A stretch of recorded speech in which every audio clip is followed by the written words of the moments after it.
Bonjour à tous, j'espère que vous allez tous très bien. Aujourd'hui, je vous prépare des sablés escargots chocolat vanille. Ce sera pour éventuellement le goûter des enfants, pourquoi pas pour nous adultes, hein. Alors, pour cela, nous avons besoin de 180 g de farine, de vanille. Si vous avez de la vanille fraîche, allez-y, hein, les bâtonnets de vanille. Moi, j'en ai plus, donc j'utilise deux vanilles en sachet. Ensuite, nous aurons besoin de 100 g de beurre température ambiante. Nous aurons besoin de 45 g de sucre glace, 45 g de sucre semoule. Nous aurons besoin de 2 cuillères à soupe de lait, un œuf. Nous aurons besoin de 10 g de cacao. Ma foi, j'ai fait le tour. Donc, nous allons passer à la réalisation de la recette. Donc, excusez-moi, le gros bug qui m'est arrivé et waouh, je viens juste de m'en rendre compte.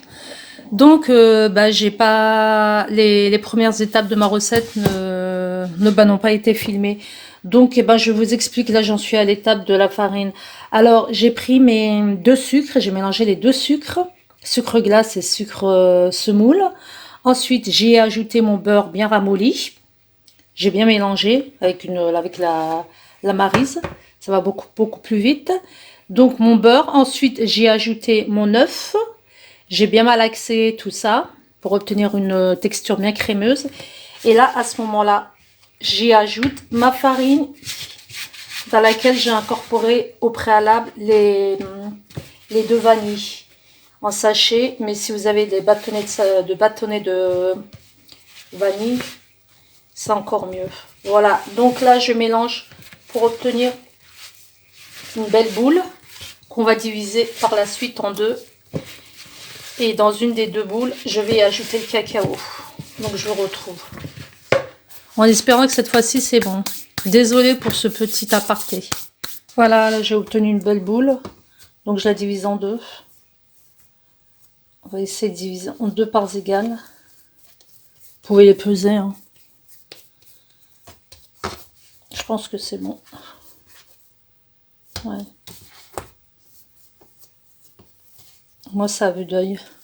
Donc, dans l'une des deux boules, je vais y ajouter le cacao.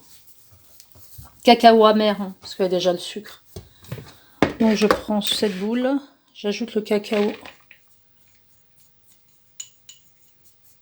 Et je vais bien mélanger. Je fais ça à la main. Ensuite, on va étaler les deux boules de pâte. On va les étaler de façon à avoir deux rectangles longs. Ce sera plus long que large, hein. Donc voilà, les rectangles, oui, c'est ça. Rectangles de grands côtés, de petits côtés.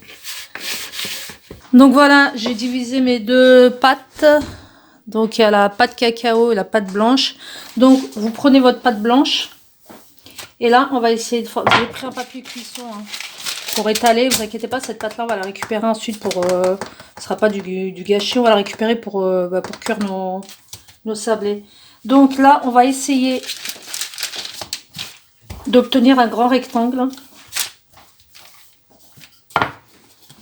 Un grand rectangle blanc. On fera la même chose pour les rectangles, pour la pâte au cacao. Et on va les superposer. On va enrouler pour faire un gros boudin. Donc je tente déjà la pâte blanche. Et on se retrouve.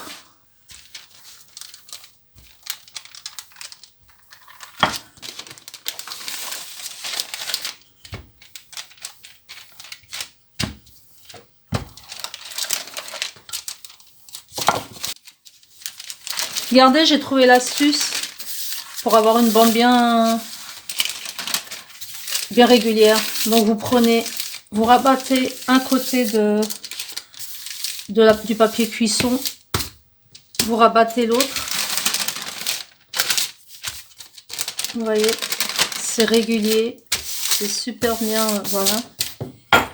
Et vous allongez comme ça, pas trop fin non plus, on va pas se retrouver avec des, voilà. Et donc je pense qu'on va faire la même chose pour les deux côtés opposés. Voilà. Donc vous faites la même chose pour l'autre pâte.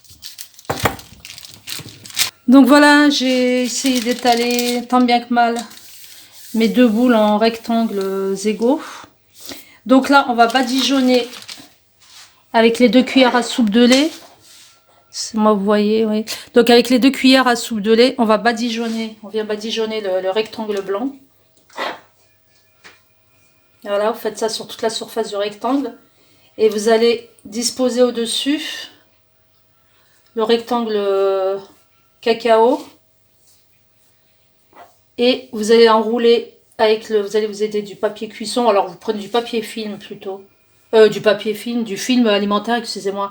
Du film alimentaire, vous allez prendre le film alimentaire et vous allez rouler sur eux-mêmes les deux pâtes, donc les deux pâtes superposées. Donc vous allez enrouler les deux pâtes superposées, les deux rectangles superposés en un long boudin et vous allez mettre ça au frigo 1 heure, 1 heure et demie jusqu'à 2 heures. Voilà, on va obtenir un grand boudin, le boudin va durcir et à ce moment-là, on va procéder au découpage de nos sablés, 5 mm à peu près d'épaisseur. Donc on fait tout ça, on termine ce que je vous ai expliqué. Frigo, 1 heure et demie, 2 heures et on se retrouve pour la confection des sablés. Vous préchauffez votre four à 180 degrés. Donc là, comme vous voyez, ça a bien durci. Hein. Donc vous prenez un couteau bien aiguisé. Et là, vous coupez, ouais, ça, là, vous coupez des rondelles de à peu près, voilà. Ils sont petits. Hein. Moi, j'ai fait exprès de les avoir, d'avoir un boudin comme ça pour avoir des petits. Voilà, donc des rondelles comme ça de 5 mm à peu près d'épaisseur. Vous voyez, c'est joli. Donc ensuite, vous allez les placer sur du papier cuisson et vous enfournez four préchauffé à 180 degrés comme je vous ai dit, 180 degrés, 10-12 minutes selon les fours, selon le four que vous avez. À tout à l'heure pour le résultat. Je vous montre encore, bah voilà, vous voyez. C'est pour ça l'avantage de mettre à refroidir, c'est que quand vous coupez, vous arrivez à avoir à peu près des ronds à peu près réguliers. Voilà, bon. Donc on se retrouve pour le résultat tout à l'heure. Voilà, j'ai fini de préparer donc mes sablés escargots chocolat vanille. Donc pour le découpage, tout ça, je vous ai montré ce que j'ai pu parce qu'aujourd'hui j'ai vraiment un gros problème avec ma caméra, je sais pas ce qui se passe. Donc refaites la recette, hyper simple. Hein. Je vous dis à une prochaine recette. Donc comme d'habitude, likez si vous aimez. Abonnez-vous pour ceux qui ne sont pas abonnés. Puis on se retrouve pour une prochaine recette. Ciao ciao, à la prochaine.